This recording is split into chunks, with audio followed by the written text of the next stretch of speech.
For days after days, we've been reporting that Canadians have not been able to get through the Rafah border crossing. But today we also want to bring you a good news story, a happy Canadian reunion in Ottawa. Hany el Batnigi went to Gaza in September and had planned to return home to Ottawa on October the 10th. Those plans, of course, changed when the war broke out. He was now trapped in Gaza. Meanwhile, his daughter Nour was here and trying to save his life by being in constant contact with the federal government in Ottawa to get her father out of Gaza. Well, guess what? Last night at midnight, Hany landed in Montreal at the airport there, and his daughter Nour was waiting for him to welcome him back home. Hany and Nour join us now. Thank you both so much for making time for us. Thank you. Thank you. Hany, I don't know if you've had a chance to sleep. Welcome back home. How are you feeling today back home in Canada? I feel I'm born again since I've been through the bombing every day, every night. And when I hear a bomb, I said, I'm going to be the next. Another bombing doesn't hit me. And I said, no, the second one going to be hit me. This is when I came back to Canada. I'm born again. Nour, tell me about that moment you saw your dad walk through the gates and he's finally back home. I don't think he got a chance to walk out the gates. I booked it to him. I had some security guards yelling at me like, no, no. And just want to let them know that I'm sorry. And I was just happy to see my dad. It was a really long month of horror. Yeah, I bet. I just want to bring the audience up to date, and you guys correct me if I have this wrong. So, Hany, my understanding is you went to Gaza in September to visit friends and family. You were going there to sell your father's property, and this whole plan was, okay, you're going to go take care of business, see some friends. You hadn't been to Gaza since 1967, right? Yes. So you were essentially a tourist there. This is not a place that you go to often. And then October 10th was departure. October 7th happened. Can you tell me about October 7th and what you were hearing on the news, what was happening? When did the Israeli counterattack start? Actually, I wake up at 5 o'clock in the morning to pray. And then I sit in the morning, I see my brother, oldest brother, he lives in Gaza actually, and he is in a wheelchair. And then he wake up also to pray. I sit with him. Suddenly I hear some rockets. I said, brother, tell me, what's this? He said, I think the war gonna start. I said, what?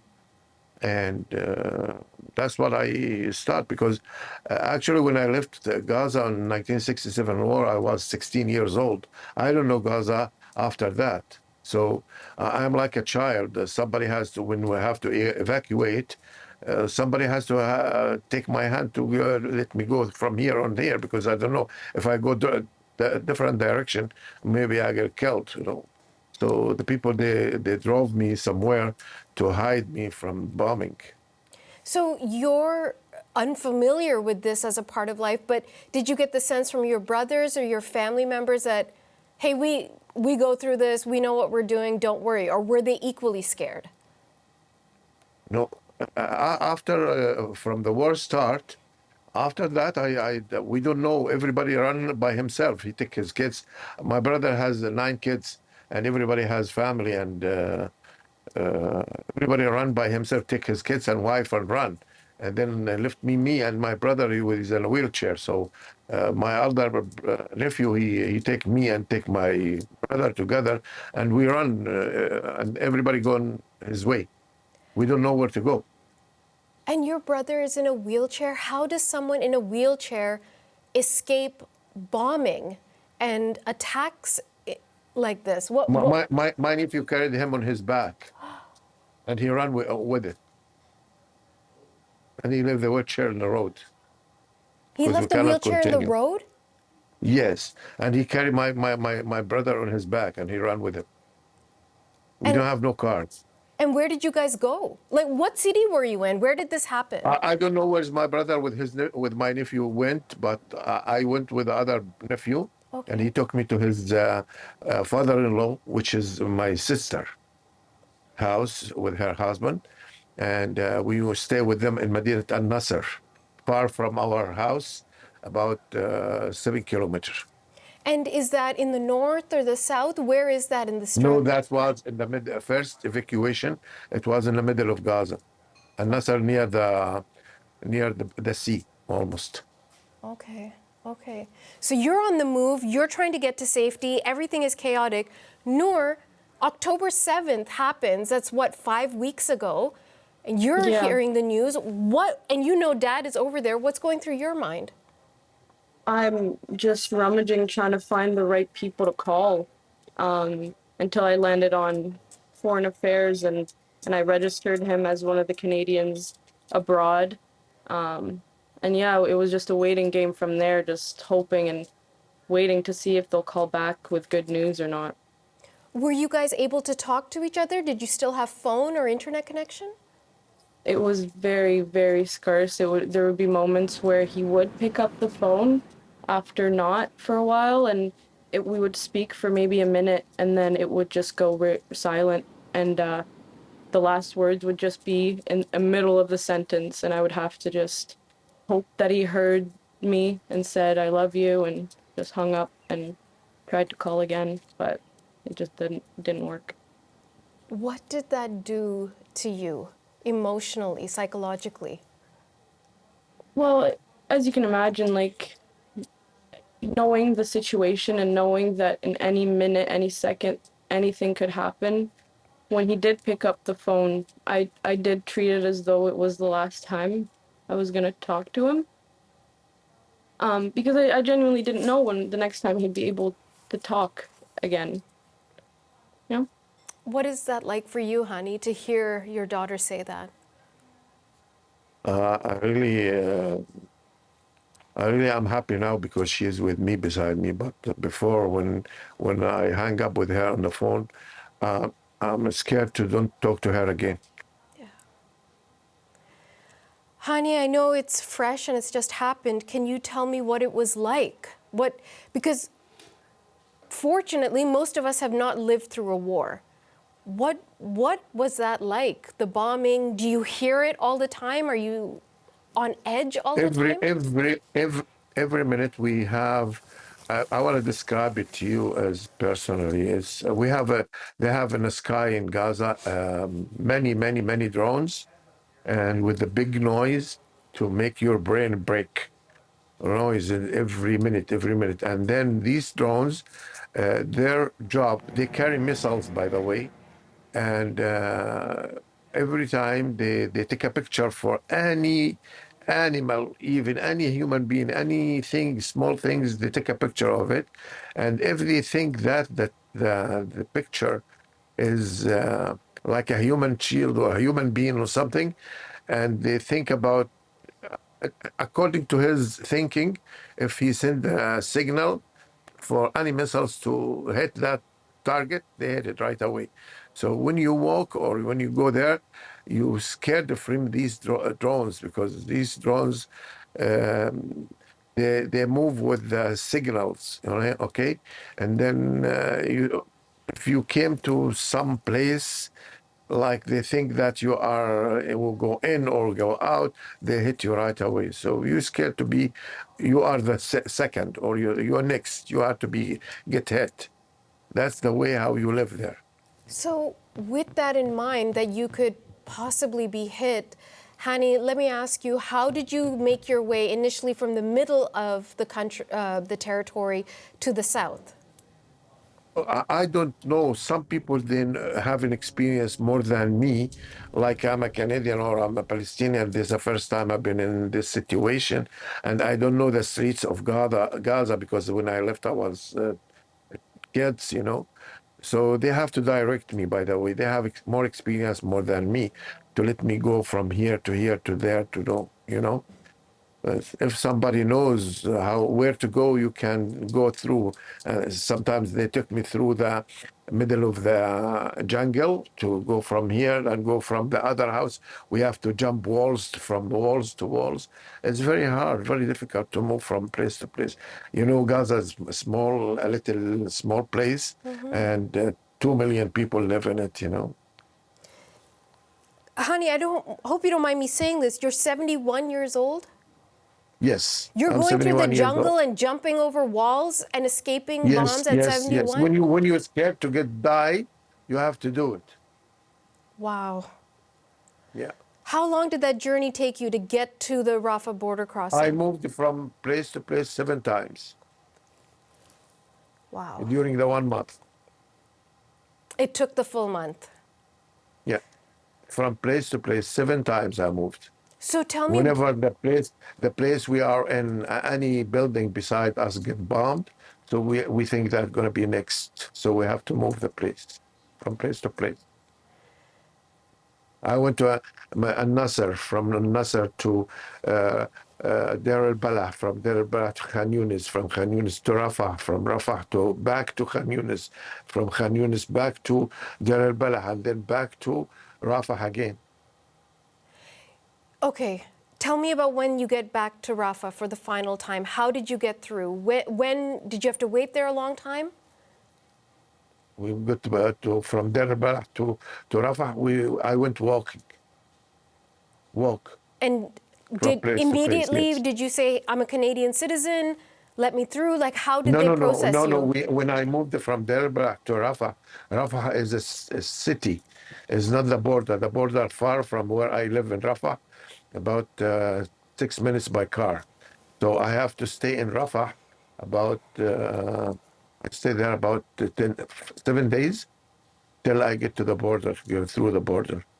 Because I go to the border every day. I think that I'm maybe, because when my daughter called me that the foreign affairs, they sent my name on the list, so I don't have no connection, no internet, so I have to go to the border every day to check the list. Sometimes I went there, I find the border closed. I have to go back. I go back the second day, and then till I find my name on the border on the list. Nour, tell me about this experience from your end. So he's at the Rafah border crossing, waiting to get through. At what stage was your dad able to get through? So he went in. He wanted a cab, so he called for a cab to take him to the border. He had called me, and a bombing had just happened 3 buildings away. His ear started bleeding. He fell on the ground, and he said, I'm not going back. I'm going to stay at the border until it opens. I'm going to stay overnight. And then I called them and made sure that they understood that he was standing right there, and he was like 2 steps away from going through, and they just needed to open it, do something. When he got through the border onto the Egyptian side, did you guys speak immediately? What happened at that point? Yeah, he called me, and he just let me know, reassured me that he was getting looked after medical-wise and food-wise, and he got finally to drink good water that wasn't disgusting or salty. Yeah, he got well taken care of, and I was so happy to hear his voice in clearness, because before it was always just cut, cut, cut. Oh gosh, there's so much more I want to ask you guys, but Nour and Hany, let me ask you, you've gone through this ordeal, but there's so many people left behind who are still in Gaza, who want to come home to Canada, the United States, the United Kingdom, France, all these places. Yeah. Mm-hmm. Any message for them? Any words of encouragement for them? I believe or not, when I've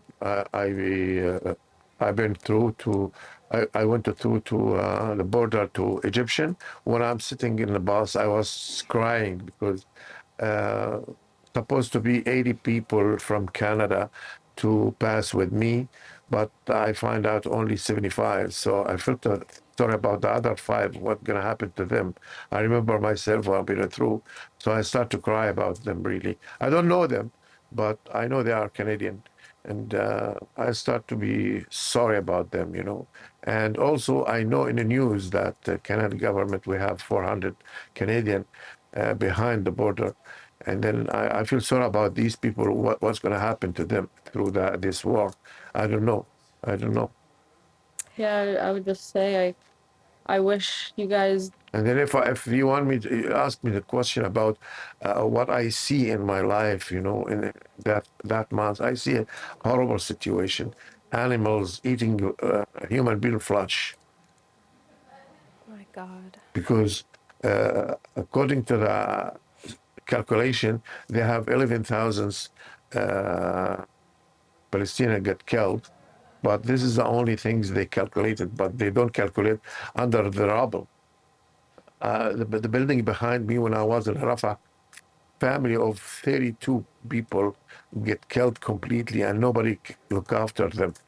Well, they don't know, they're still there. There is no equipment to pick up the rubble on top of them. So when I pass by going to the border, I see a dog's eating a flesh, a human being flesh. Imagine. It is unimaginable. Like I said, I could talk to you guys all day. I have to let you go. I have to let you sleep. But Hany and Nour. Plus, I'm going to say something before we close. Okay, Please, you tell me, boss. let me say it. You know, the Jewish people, they are intelligent. They have intelligent people. They have all equipment. We are in good technology. They're looking to find the people they fight with them. Why they kill the people? Why they kill the civilian? They can't recognize the army from the civilians. They can't recognize the building. They destroy it. What kind of war is this? That's what I want to say.